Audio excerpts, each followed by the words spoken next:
نحمدہ ونصلی ونسلم علی رسولہ الکریم اما بعد بسم اللہ الرحمن الرحیم من سلک طریقا یطلب فیہ علما سلک اللہ بہ طریقا من طرق الجنہ او کما قال علیہ الصلاۃ والسلام۔ میرے عزیز طلباء، میرے عزیز دوستو، آج ہم بات کریں گے رسول اللہ صلی اللہ علیہ وآلہ وسلم کی نگاہ نبوت میں ایک طالب علم کا مقام و مرتبہ کیا تھا۔ میں نے آپ کے سامنے ایک حدیث ابھی پڑھی ہے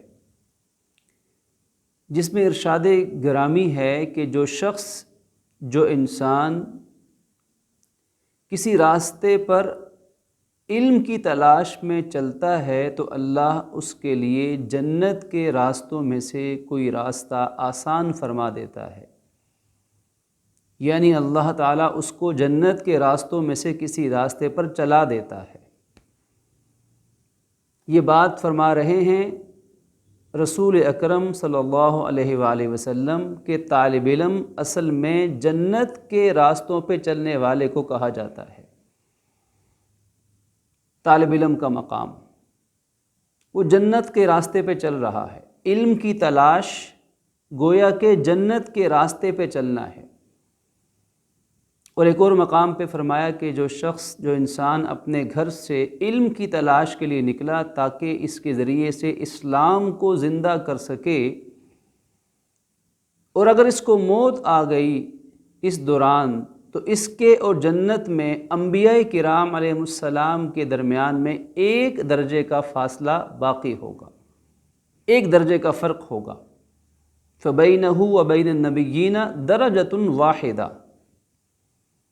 اور کہیں انسانیت کو طالب علم کا، متعلم کا مقام آپ نے یوں سمجھایا کہ تمہیں چاہیے کہ تم یا عالم بن جاؤ، یا عالم نہیں بن سکتے تو طالب علم بن جاؤ، اور اگر طالب علم بھی نہیں بن سکتے تو پھر ان دونوں سے یعنی عالم سے اور متعلم سے، طالب علم سے محبت کرنے والے بن جاؤ۔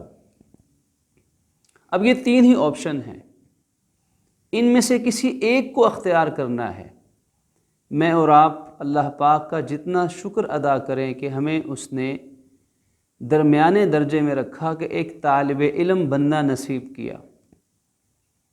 اللہ کے نبی صلی اللہ علیہ وسلم طلباء سے بڑی محبت فرماتے تھے، مسجد میں تشریف لاتے تو دین کے طالبوں کے ساتھ محبت فرماتے، ان پہ دست شفقت رکھتے، ان سے حال احوال پوچھتے، کیسے ہو، کیا کھایا پیا ہے، کیسے مزاج ہیں، طبیعت کیسی ہے۔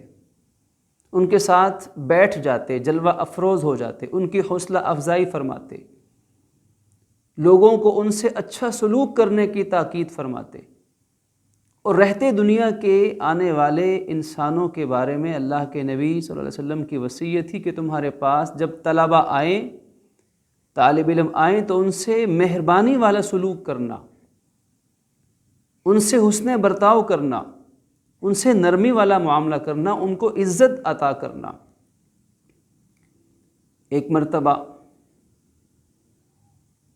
کسی طالب علم صحابی کے بارے میں کسی کی زبان سے نکلا کہ یہ طالب علم تو بہت دبلا پتلا ہے۔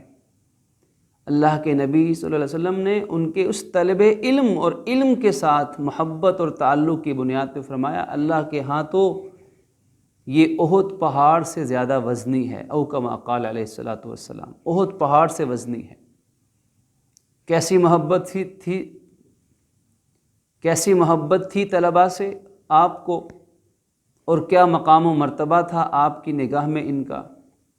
ایک صاحب آئے عرض کرنے لگے کہ اے اللہ کے رسول صلی اللہ علیہ وسلم، میرا بھائی ہر وقت پڑھنے پڑھانے میں لگا رہتا ہے، طلب علم میں لگا رہتا ہے، پڑھنا پڑھانا، علم حاصل کرنا، اس سے فرمائیے کہ کچھ کام کاج بھی کر لینا چاہیے، کوئی کاروبار، کوئی مزدوری، کوئی زراعت، کھیتی باڑی، کوئی ذریعہ معاش بھی اختیار کر لے تاکہ رزق اور روٹی ملتی رہے۔ تو آپ نے کیا فرمایا؟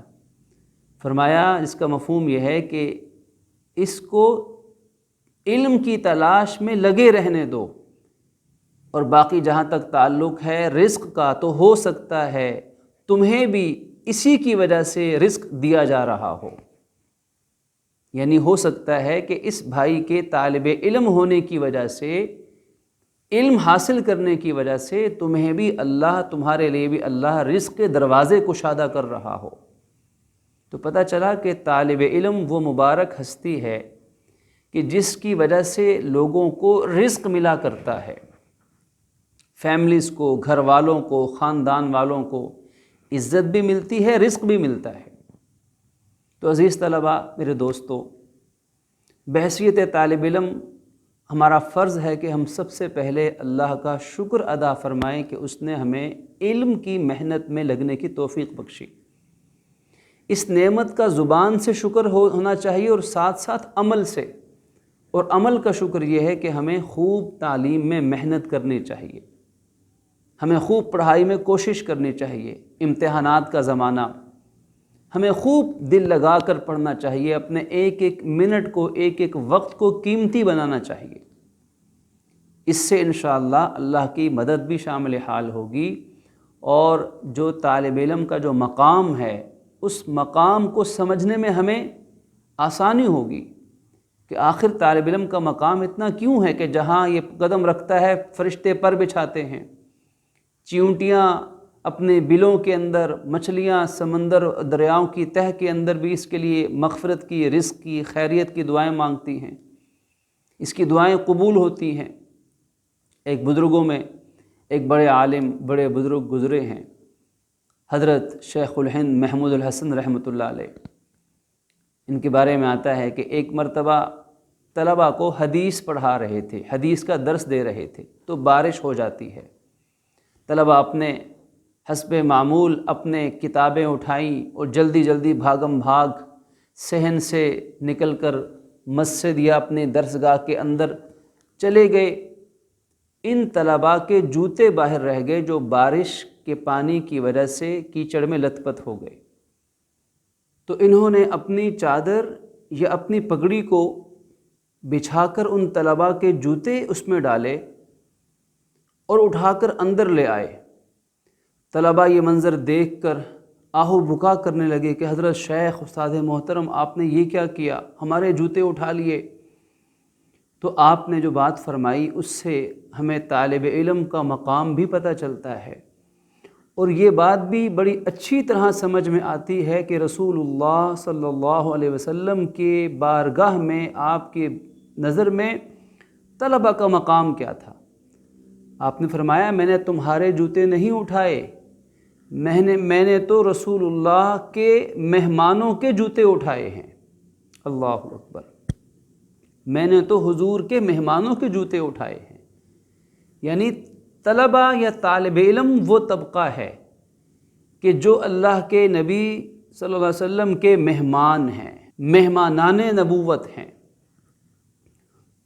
تو ہم اپنا مقام پہچانیں اللہ کے نبی کی بارگاہ میں۔ دعا ہے کہ اللہ رب العزت ہمیں ایسا طالب علم بننے کی توفیق عطا فرمائے کہ جسے اللہ بھی پسند فرمائے اور اللہ کے حبیب صلی اللہ علیہ وسلم بھی اس سے محبت فرمائیں، اور ہمیں اپنے علم پر اللہ پاک عمل کی توفیق بھی عطا فرمائیں۔ وآخر دعوانا ان الحمد للہ رب العالمین۔